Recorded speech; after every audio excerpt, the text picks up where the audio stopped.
Welcome to the Michigan Runner Show. Join us each time as we explore the people, the places, and the events that shape our great sport. Hello everyone, this is Gary Morgan of the Michigan Runner, and we have a very special person with us today, Eric Zemper. He was just inducted into the USATF Officials Hall of Fame and a lifelong Michigan resident.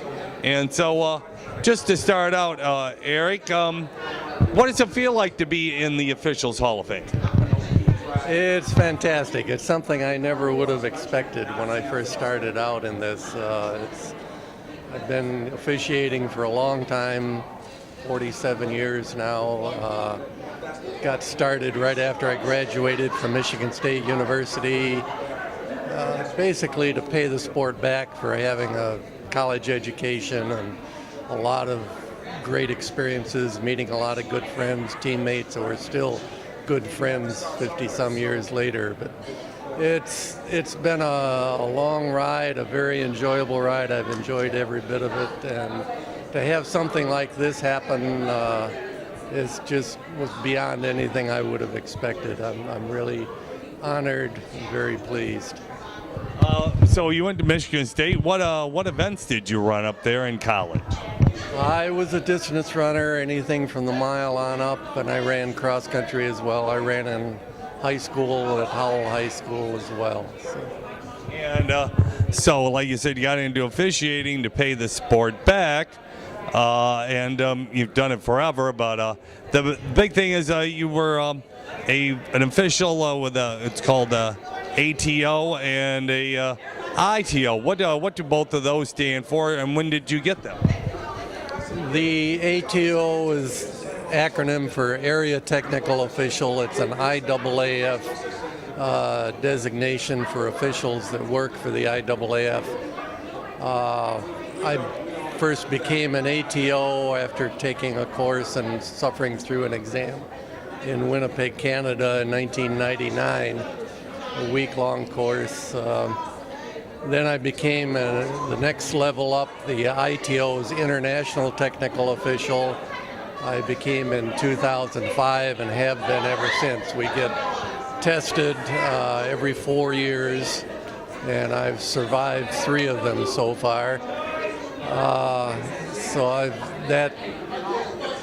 It's the pinnacle. It's as high as you can reach as far as officiating is concerned. There are only 46 of us in the world, and our duties basically, we're assigned to major international meets, world championships, Olympic games, to oversee referees and chief judges of all the different events.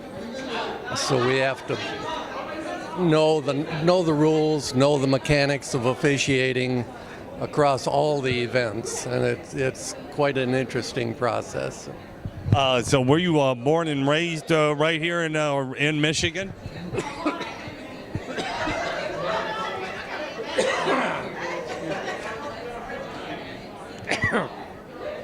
Yeah, I was born and raised in Howell, so that's where I grew up. My father, 95-year-old father, still lives there in Howell. And so obviously you've traveled around the world and everything and officiated. What is, just a quick, what's your most memorable thing you did over your lifetime of officiating and being part of track and field? Oh, there's so many of them, it's hard to pick, but some of the highlights. I've been an official at the Olympic Games 3 different occasions. I was selected in 1984 in Los Angeles as an umpire. I worked as an umpire again in 1996 in Atlanta. And then just 2 years ago, I was an ITO for the IAAF at the London Olympics in London. So those were certainly some of the highlights. A lot of NCAA championships, a lot of U.S. championships, indoors and outdoors.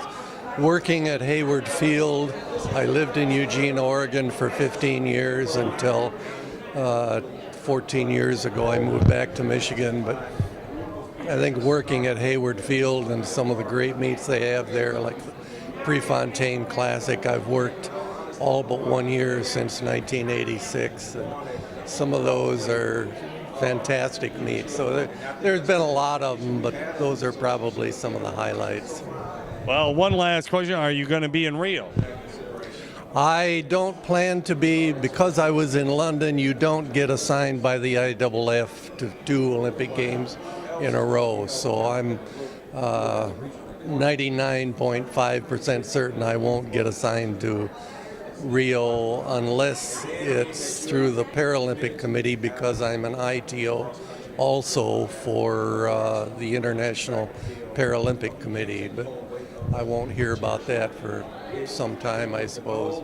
We also have another ITO for the International Paralympic Committee in Michigan, and Carol DeWeese, he lives in Birmingham, and he is also one of the ITOs for that Paralympic organization as well. Well, thank you for your service, and we look forward to seeing you on the track in the great state of Michigan. Thank you. Awesome.